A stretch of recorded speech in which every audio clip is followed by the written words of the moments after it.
Hello student, देखिए आप लोगों के बीबीए, बीएससी, बीकॉम बच्चों का जो न्यू एजुकेशन पॉलिसी का पेपर है वो बहुत जल्द होने वाला है और उसके लिए मैं कुछ ये सेकंड वीडियो आपके लिए इंपॉर्टेंट क्वेश्चन के रूप में लेके आया हूँ।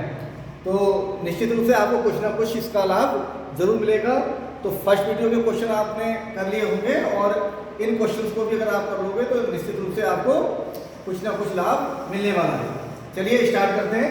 देखिए फर्स्ट क्वेश्चन, जैसा कि आप लोगों को पहले ही मैंने बता दिया कि इस पेपर में सारे क्वेश्चन ऑब्जेक्टिव टाइप होंगे और उसी के अकॉर्डिंग मैंने ध्यान में रखते हुए इन क्वेश्चंस को बनाया है। तो स्टार्ट करते हैं। जैसे मान लिया फुल नेम ऑफ WHO, तो वहां आपको पेपर में ऑप्शन दिए होंगे A, B, C, D के रूप में। तो मैंने यहाँ केवल एक जो सही ऑप्शन है उसी को यहाँ लिखा हुआ है। तो देखिए WHO इसका पूरा नाम वर्ल्ड हेल्थ ऑर्गेनाइजेशन, क्योंकि हमारे देश में ही नहीं किसी भी देश के एक तरह से फूड का, न्यूट्रिशन का क्या सही है क्या गलत है वो सबको एक तरह से डायरेक्ट करने की जो संस्था है उसको वर्ल्ड हेल्थ ऑर्गेनाइजेशन के रूप में जाना जाता है। अब देखिए नेक्स्ट क्वेश्चन है the number of carbon atom in glucose and fructose. अब मैंने दोनों को एक साथ इसलिए ले लिया कि ग्लूकोज और फ्रक्टोज दोनों को मैंने बताया था कि दोनों का फार्मूला सेम होता है C6H12O6। तो यहाँ पर देखिए C कितना है 6। तो कार्बन एटम की संख्या आपसे पूछी जाएगी। लास्ट ईयर में किसी एग्जाम में पूछा भी गया है कि कार्बन एटम कितना है 6। अगर मान लिया कार्बन एटम की जगह चेंज कर दीजिए हाइड्रोजन एटम तो 12, ऐसे ही ऑक्सीजन एटम का पूछा जाए तो 6। तो इस तरह से ऐसा अगर कोई क्वेश्चन आए तो आपको उसका मॉलिक्यूलर फार्मूला पता होना चाहिए, जिसके बेस पर आप उसका आंसर दे सकते हैं। नेक्स्ट क्वेश्चन है how many litre of milk does mother body produce during lactation. देखिए जब बच्चा जन्म लेता है तो बच्चे को सर्वोत्तम जो मिल्क होता है, दूध होता है, वो उसकी मदर का होता है। तो मदर जो है लैक्टेशन पीरियड में हाउ मेनी लीटर, तो यहाँ देखिए 500 ml से 1000 ml की रेंज को बताया गया है, माना गया है। अब अगर मान लिया ऑप्शन दिया हो 750 तो भी आपका सही टिक होगा। मिनिमम और मैक्सिमम का तो ये रेंज आप याद रखोगे, आधा लीटर से 1 लीटर, ऐसे भी आंसर हो सकता है। तो आपका आंसर ये सही हो जाएगा। ऐसे ही सुक्रोज, माल्टोज, लैक्टोज आर। अब देखिए ये क्वेश्चन एक यहाँ से ऐसे आता है कि जो कार्बोहाइड्रेट्स हैं तो उनको जो क्लासिफाई किया गया है मोनोसैकेराइड, डाइसैकेराइड, पॉलीसैकेराइड। तो कभी मोनोसैकेराइड पूछ लेंगे, कभी डाइसैकेराइड पूछ लेंगे। तो यहाँ मैंने एग्जाम पे लिखा है सुक्रोज क्या है, डाइसैकेराइड, माल्टोज क्या है, डाइसैकेराइड, लैक्टोज क्या है, डाइसैकेराइड। तो मैंने इन तीनों ही एग्जाम्पल को एक साथ कवर करते हुए डाइसैकेराइड बता दिया। नेक्स्ट क्वेश्चन एक कॉम्प्लेक्स कार्बोहाइड्रेट इज। अब देखिए नेक्स्ट क्वेश्चन क्या है, सेलुलोज क्या है, हमारा एक पॉलीसैकेराइड है। तो पॉलीसैकेराइड जो होते हैं वो कॉम्प्लेक्स कंपाउंड होते हैं, कॉम्प्लेक्स कार्बोहाइड्रेट होते हैं। तो यहाँ पर मैंने लिखा है सेलुलोज और ये क्या है पॉलीसैकेराइड। तो क्वेश्चन चाहे तो पॉलीसैकेराइड की फॉर्म में आए या कॉम्प्लेक्स कंपाउंड की फॉर्म में, या फिर आपसे पूछ लिया जाए कि पॉलीसैकेराइड इज, तो सेलुलोज, माल्टोज, ग्लूकोज, तो आपको सेलुलोज बताना है। ठीक, इनको नॉन शुगर भी कहा जाता है।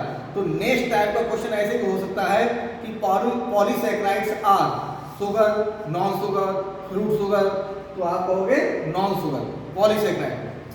Next question the enzyme which secrete by saliva. अब देखिए हमारे जो भोजन खाने की प्रक्रिया क्या है कि जैसे ही हमारा भोजन मुंह में, माउथ में पहुंचता है तो हमारी जो सलेवरी ग्लैंड्स होती हैं उनसे सलाइवा सीक्रेट होने लगता है। तो यहाँ से सलाइवा से क्या है कि एक यहाँ पर देखिए मैंने लिखा है टाइलिन। ये टाइलिन ये पाचक एंजाइम है। तो ये क्या करता है कि जो स्टार्च है उसको डेक्स्ट्रिन में कन्वर्ट करना स्टार्ट कर देता है। तो एक तरह से हमारा जो पाचन है, डाइजेशन है, वो मुंह से ही, माउथ से ही स्टार्ट हो जाता है। लेकिन ये जो डाइजेशन है वो पार्शियली होता है, ना कि कंप्लीटली। तो आप ये टाइलिन जो है वो सलाइवा से सीक्रेट एक पाचक एंजाइम। नेक्स्ट है the process in which glucose change into pyruvic acid. अब देखिए जो ग्लूकोज है वो पायरुविक एसिड में बदल जाता है, वो प्रक्रिया कौन सी कहलाती है। तो हिंदी इंग्लिश आप दोनों ऐसे ही लिखोगे, ग्लाइकोलाइसिस। तो ग्लाइकोलाइसिस की प्रक्रिया, ये भी क्वेश्चन पूछा जाता रहा है। नेक्स्ट क्वेश्चन है the process in which glucose change, मैंने आपको बता दिया, carboglycolysis. The catalyst which used in the formation of vegetable ghee. अब देखिए एक होता है वेजिटेबल ऑयल और दूसरा वेजिटेबल घी। तो वेजिटेबल ऑयल से वेजिटेबल घी कैसे बनाते हैं, तो उसमें निकिल कैटालिस्ट का यूज किया जाता है। और देखो इसमें एक और क्वेश्चन बन सकता है कि ये प्रोसेस क्या कहलाती है, तो ये प्रोसेस का नाम है हाइड्रोजिनेशन। इसमें क्या होता है कि जो अनसैचुरेटेड एसिड होते हैं उनमें हाइड्रोजन को ऐड करके उनको एक तरह से सैचुरेटेड फॉर्म में कन्वर्ट कर दिया जाता है, तो वेजिटेबल ऑयल वेजिटेबल घी में कन्वर्ट हो जाता है। तो बहुत ही इंपॉर्टेंट क्वेश्चन है कि कौन सा कैटालिस्ट यूज होता है। कैटालिस्ट का रोल और कुछ नहीं होता है कि catalyst are those substances which change the rate of reaction. तो या तो वो रेट ऑफ रिएक्शन को यानी क्रिया की गति को बढ़ा देंगे, घटा देंगे, कम कर देंगे, तो ऐसे सब्सटेंसेस को हम कहते हैं कैटालिस्ट। तो यहाँ पर निकिल क्या है, अपने आप में एक कैटालिस्ट है। नेक्स्ट क्वेश्चन है वाटर सॉल्युबल विटामिन एज। देखो ये इस तरह का ये क्वेश्चन जरूर आने के चांस रहते हैं, या तो वाटर सॉल्युबल या फैट सॉल्युबल। तो वाटर सॉल्युबल विटामिन आपके बी और सी हैं, तो ऑप्शन में कोई एक दिया होगा, 3 गलत दिए होंगे। Next question milk sugar is very important question. तो देखिए ये क्या है, लैक्टोज। तो लैक्टोज को मिल्क शुगर के नाम से जानते हैं। जैसे फ्रक्टोज मैंने आपको बताई थी लास्ट वीडियो में कि फ्रूट शुगर है तो फ्रक्टोज है, यहाँ मिल्क शुगर है तो लैक्टोज है। तो आप इस तरह से ये इन क्वेश्चंस के आंसर दे सकते हैं अगर इनमें से कोई क्वेश्चन आता है। अब देखिए इसी से रिलेटेड एक वेरी वेरी इंपॉर्टेंट क्वेश्चन क्या हो जाता है कि क्योंकि फूड का पोर्शन है तो आपसे पूछी जाए कि देखिए 1 ग्राम फैट प्रोड्यूस, तो जो 1 ग्राम फैट है उससे कितनी एनर्जी प्रोड्यूस होती है, तो यहाँ पर देखिए 9 कैलोरी। ठीक, अब यहीं से आपको मान लिया 1 ग्राम फैट दिए गए, 1 ग्राम प्रोटीन दिया हो तो आप 4 कैलोरी, अगर मान लिया कार्बोहाइड्रेट दिया हो तो भी 4 कैलोरी। तो आप प्रोटीन और कार्बोहाइड्रेट को याद रखिए 4, 4 रन वाला क्रिकेट का याद रखिएगा, ठीक है। और अगर आपसे ये पूछा जाए कि हमारी बॉडी के लिए तुरंत इंस्टेंटेनियस एनर्जी देने वाला हमारा फूड कॉन्स्टिट्यूएंट कौन सा है, तो आप कार्बोहाइड्रेट का नाम लिखिए। आपने देखा होगा जब कोई पेशेंट हॉस्पिटल में हॉस्पिटलाइज होता है तो क्या होता है कि तुरंत उसको ग्लूकोज की ड्रिप लगा दी जाती है। क्यों? क्योंकि ग्लूकोज से उस पेशेंट को तुरंत एनर्जी मिलने लगती है। इस तरह से कार्बोहाइड्रेट तुरंत एनर्जी देने वाला, और 1 ग्राम फैट से 9 कैलोरी, 1 ग्राम प्रोटीन से 4 कैलोरी और 1 ग्राम कार्बोहाइड्रेट से भी 4। कुछ लोग 4 पॉइंट समथिंग इस तरह से नियर अबाउट 4 ही होते हैं। अब देखिए what is the main element in protein. अब देखिए what is the main element in protein मतलब क्या होगा कि अगर क्वेश्चन ये पूछा जाए आपसे कि कार्बोहाइड्रेट कौन कौन से एलिमेंट से बना होता है, तो कार्बन, हाइड्रोजन, ऑक्सीजन हो गए। ऐसे अगर प्रोटीन पूछा जाए तो कार्बन, हाइड्रोजन, ऑक्सीजन तो उसमें होंगे ही, लेकिन जो मेन प्रोटीन होगा दैट विल बी नाइट्रोजन। ये भी बहुत इंपॉर्टेंट क्वेश्चन है। Next question, approximately how many type of essential amino acids are found in protein. ये भी क्वेश्चन बहुत इंपॉर्टेंट रहता है। देखिए टोटल अमीनो एसिड की जो संख्या बताई गई है वो 20 से 22 बताई गई है, लेकिन इसमें 10 एसेंशियल और 10 नॉन एसेंशियल।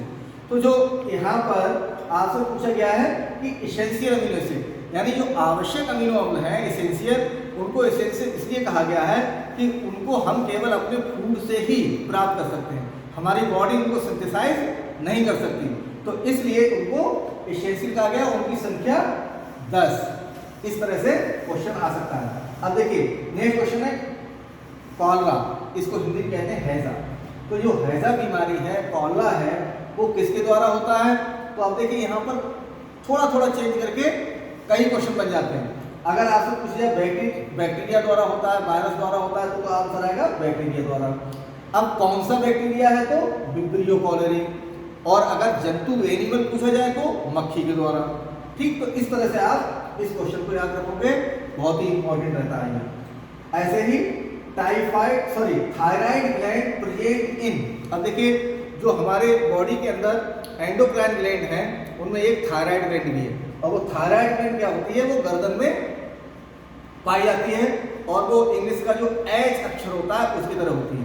तो जब ये थायराइड ग्लैंड थायरॉक्सिन हार्मोन को सिक्रीट करती है, अगर ये थायरॉक्सिन हार्मोन का जो रिलेशन होता है आयोडीन से होता है, तो या तो आयोडीन की कमी हो जाती है तो हमारा घेंगा या ग्वाइटर या हिंदी में गलगंड डिजीज कहते हैं, और ये एच आकार की ग्लैंड फूल जाती है तो गर्दन हमारी नेक क्या होती है, फूल जाती है। तो कैसे ही क्वेश्चन बने, आप देखिए थायराइड ग्लैंड प्रेजेंट इन नेक, गर्दन में होती है, ठीक, और थायरॉक्सिन हार्मोन सिक्रीट करती है, और एंडोक्राइन ग्लैंड होती है, और इस थायरॉक्सिन हार्मोन का रिलेशन आयोडीन से होता है। तो आयोडीन की कमी से भी ग्वाइटर या घेंगा रोग हो जाता है। नेक्स्ट है देखिए ग्लूकोज चेंज इनटू ग्लाइकोज इन बाइल। अब देखो जो डायबिटीज है वो क्या है कि जो हमारे फूड में ग्लूकोज आता है, ग्लूकोज मीठा होता है, तो ये ग्लूकोज ग्लाइकोजन में चेंज करने का काम करता है इंसुलिन हार्मोन। और इस इंसुलिन हार्मोन को मैं पहले भी बता चुका हूँ अपने फर्स्ट वीडियो में कि ये पैंक्रियाज जो मिक्स ग्लैंड होती है वो सिक्रीट करती है, जो पत्ती के आकार की होती है। तो जब इंसुलिन की कमी हो जाती है तो ग्लूकोज ग्लाइकोजन में कन्वर्ट नहीं होता है और वो यूरिन के थ्रू आने लगता है, इसे शुगर की बीमारी कहते हैं। नेक्स्ट है देखिए the chemical name of vitamin A is retina. Retina खराब हो जाएगा तो हमें दिखना बंद हो जाएगा, और इसीलिए रेटिना के नाम से रेटिनॉल आप याद कर सकते हैं। Next question glucose contain. अब देखिए इसमें थोड़ा ये टिपिकल बना दिया है, CHO को एल्डिहाइड ग्रुप कहते हैं, तो CHO ग्रुप 3 और गलत दिए होंगे, तो आपको ग्लूकोज में हमेशा याद रखना है कि एल्डिहाइड ग्रुप होता है CHO। ऐसे ही फ्रक्टोज में पूछा जाए तो फ्रक्टोज कंटेन ये C डबल बॉन्ड O, ये कीटो ग्रुप होता है। तो इस तरह से अगर नाम लिखा है keto group, aldehyde group, carboxyl group, तो आप याद रखिएगा। इसीलिए ग्लूकोज को एल्डोज शुगर या एल्डोज शर्करा कहते हैं, फ्रक्टोज को कीटोज शुगर या कीटो शर्करा कहते हैं। तो डियर स्टूडेंट, ये क्वेश्चन आप लोगों के लिए काफ़ी हेल्पफुल हो सकते हैं, इनको आप अच्छे से तैयार कर लीजिएगा। Thank you, best of luck.